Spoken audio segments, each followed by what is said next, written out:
Trejo Pastor. Ella es académica de la Facultad de Estudios Superiores FES Cuautitlán de la UNAM. Bienvenida. Y también a la doctora Yolanda Castañeda Zavala, profesora investigadora del Departamento de Sociología en la UAM, Unidad Azcapotzalco. Muchísimas gracias, y gracias. Bueno, felicidades, feliz 2025, aprovechando el raite. Me gustaría plantearles sobre el tema del maíz transgénico. La discusión se ha venido dando sobre la postura de México y sobre todo el negar, o más bien alegar, que el maíz transgénico pudiera tener aspectos muy negativos a la salud en caso del consumo humano.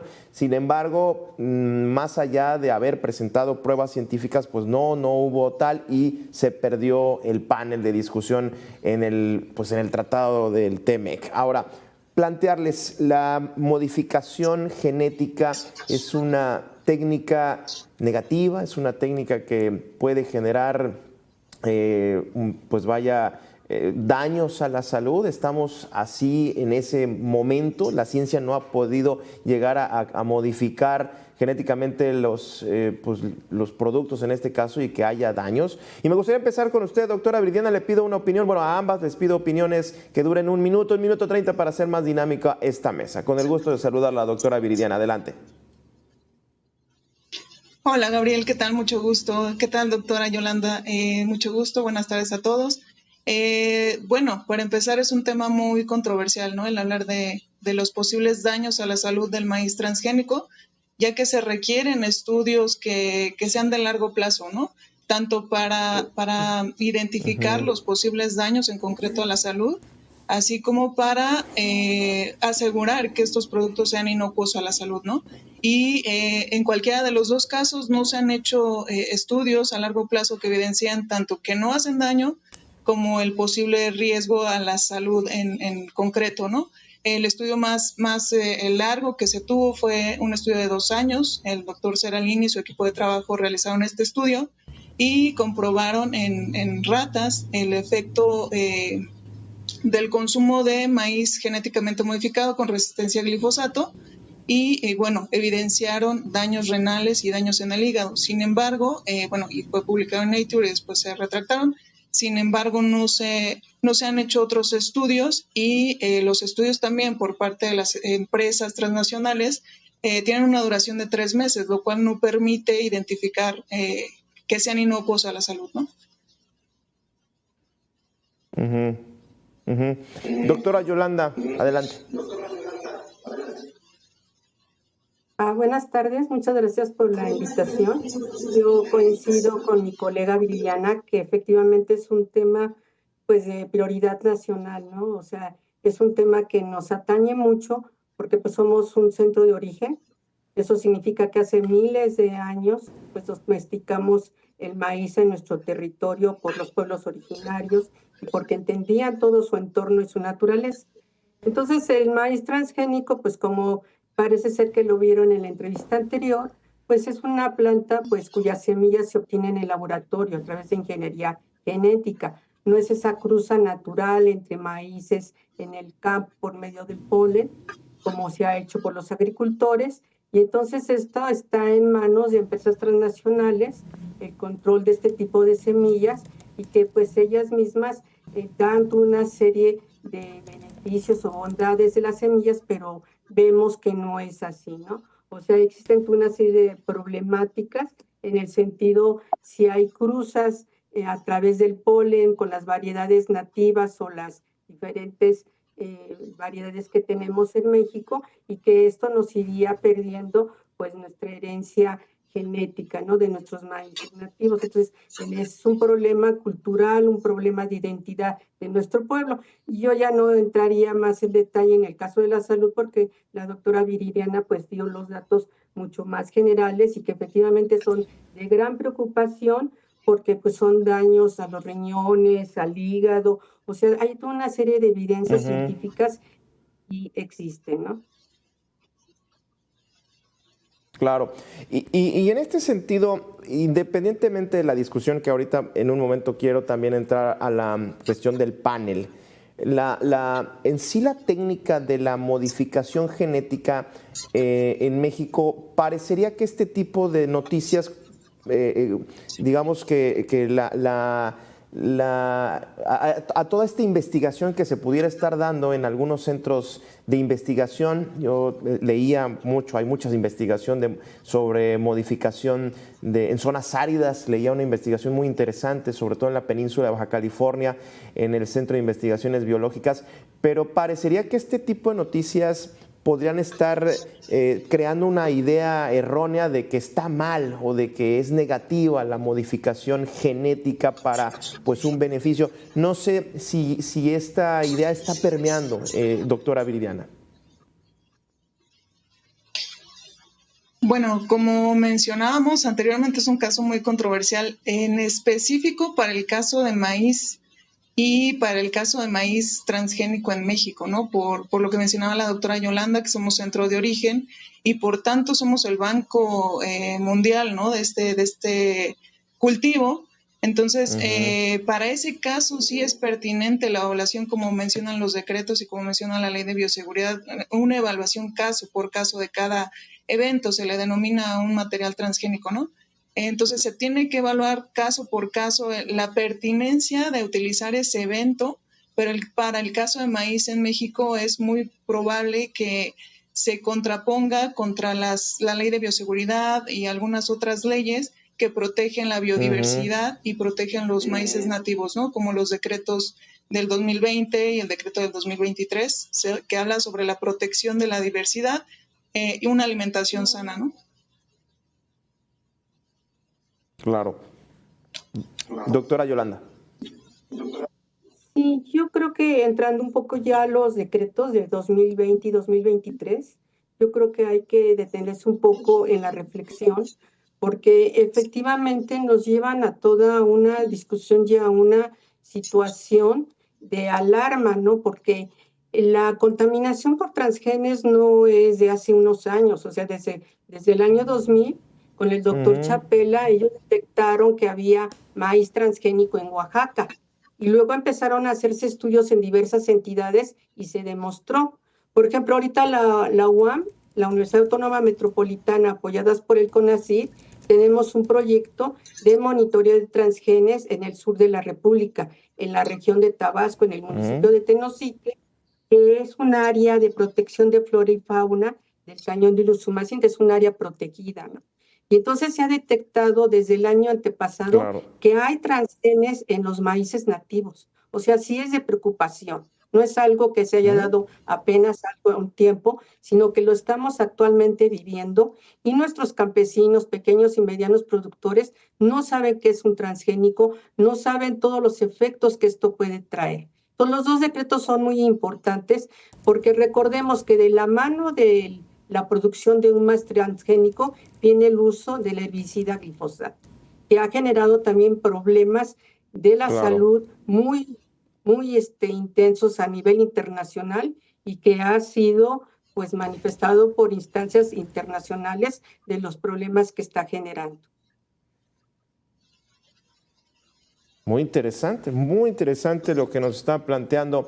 Me gustaría ir a la pausa, doctoras, y dejar ahora sí para entrarle. ¿Qué sigue en este caso alrededor de la discusión que se da y que, bueno, ya se perdió en el panel? Entiendo que hay ciertamente recomendaciones. Ya se veía venir, muchos expertos, sobre todo expertos en esta materia, habían mencionado desde hace alrededor de 6 meses que pues ya se veía venir que se iba a perder esta discusión. No sé si con la llegada de Trump se tendrá que replantear al interior del tratado estas cláusulas. Bueno, me gustaría también comentar eso, ya meternos de lleno también a eso. Voy a la pausa y regresamos. ¿Cómo queda México frente a esta discusión que pues ya, de hecho, muchos habían comentó Cretas que era altamente probable ante la supuesta falta de evidencia científica que se perdiera esta discusión? Pero ¿cómo queda México? ¿Cómo queda en este caso pues esa industria que al final de cuentas pues es bastante redituable? Son alrededor de 23.6 millones de maíz amarillo, de toneladas de maíz amarillo que se están exportando. Doctora Viridiana, adelante. Bueno, como mencionas, Gabriel, el resumen que dieron y los argumentos que dieron era que se carecía de evidencia científica para comprobar los posibles daños. Sin embargo, llama la atención y ahondando en lo que decía, lo que mencionaba la doctora Yolanda, sí hay evidencia científica que compruebe los posibles daños y los posibles riesgos a la biodiversidad en México, ¿no? Desde 2001, con la publicación del doctor Ignacio Chapela, en Nature, no es cualquier revista, ¿no?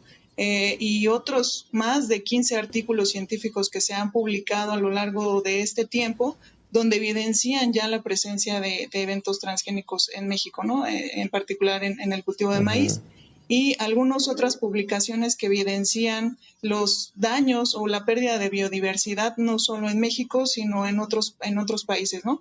Y bueno, yéndonos más en corto, el caso de, esto puede estar pasando en maíz, pero pues ya pasó en el caso de algodón, ¿no?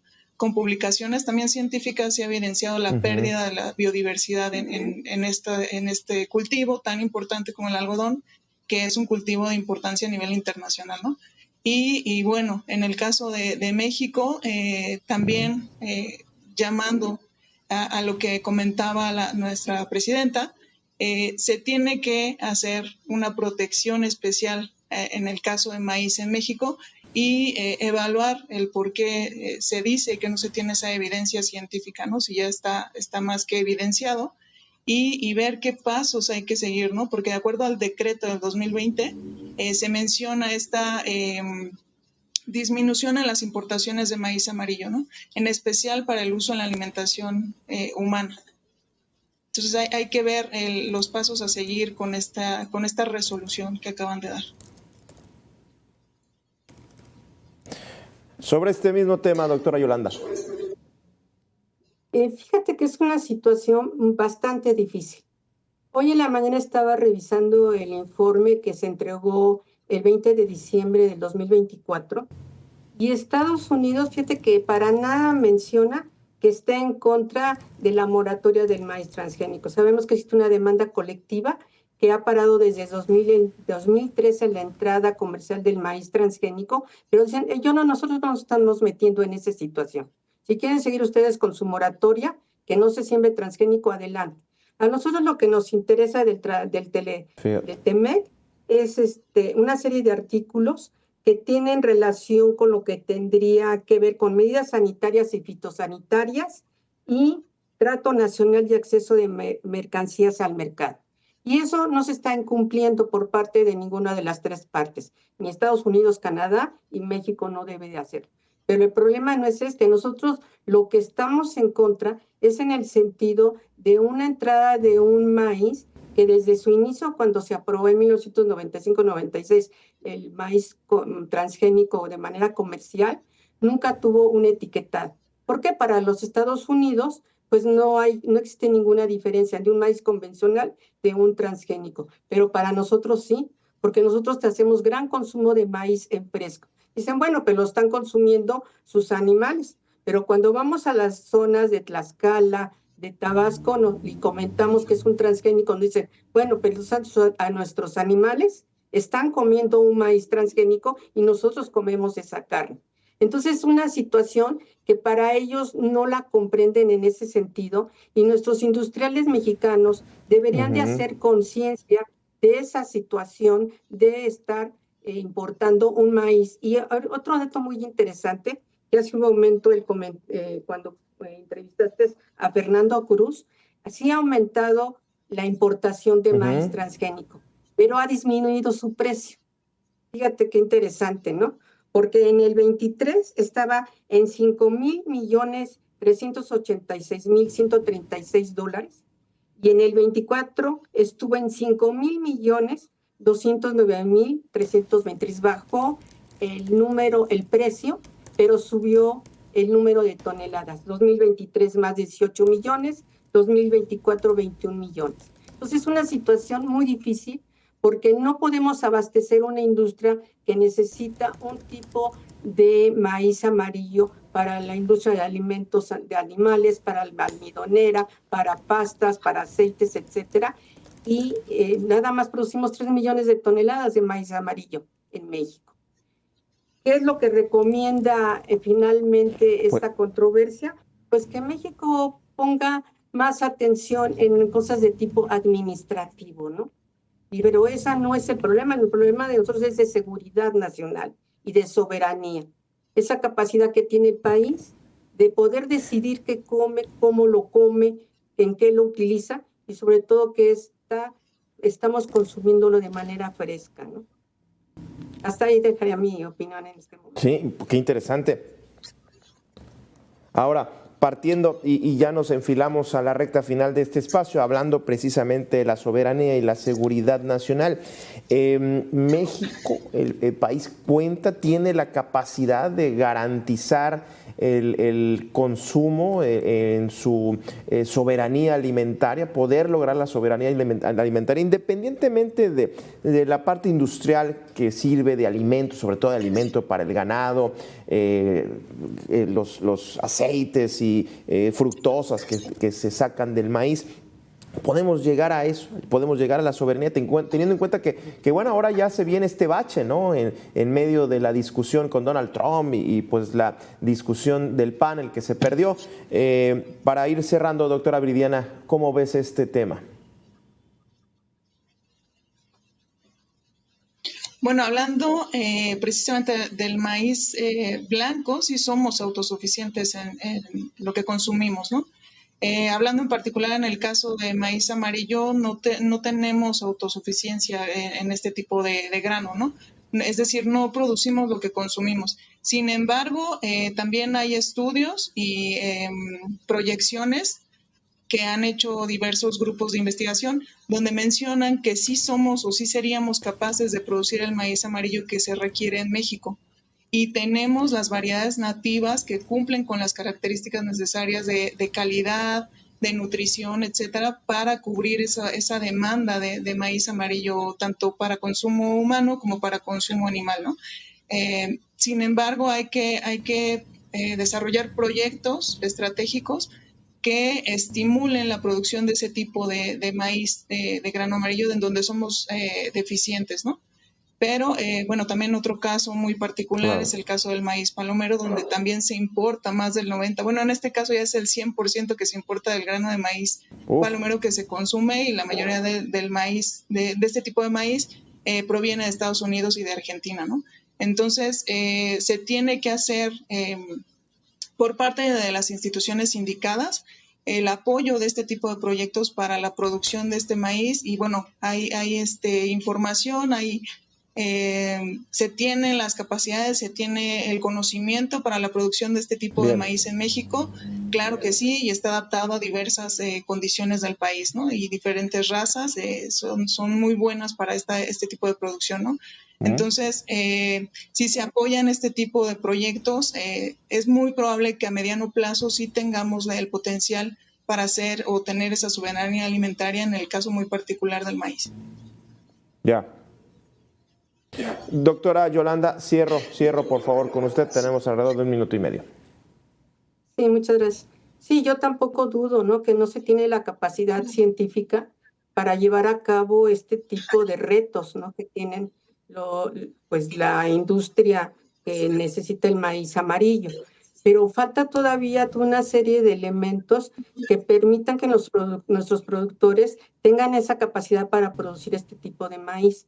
O sea, no es suficiente el programa de Sembrando Vida o Producción para el Bienestar, sino, como dice la doctora Viridiana, deben ser programas muy específicos que sí se han dado para producir maíz amarillo, pero por eso tenemos 3 millones de toneladas por lo menos al año, pero no es suficiente. Cubrir 21 millones anualmente es bastante difícil llevarlo a cabo, pero no imposible. Entonces tiene que haber toda una serie de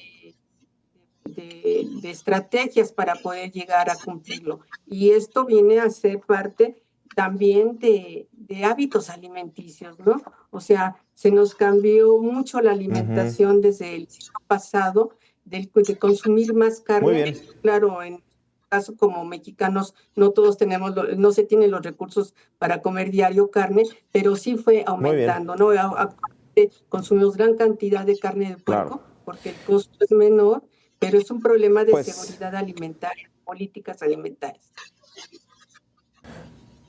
Pues muchísimas gracias a ambas. Por cierto, esto del consumo de lo nacional es parte de uno de los objetivos del Plan México que se presentó esta misma semana. Yo creo que podemos incluir también el tema del maíz.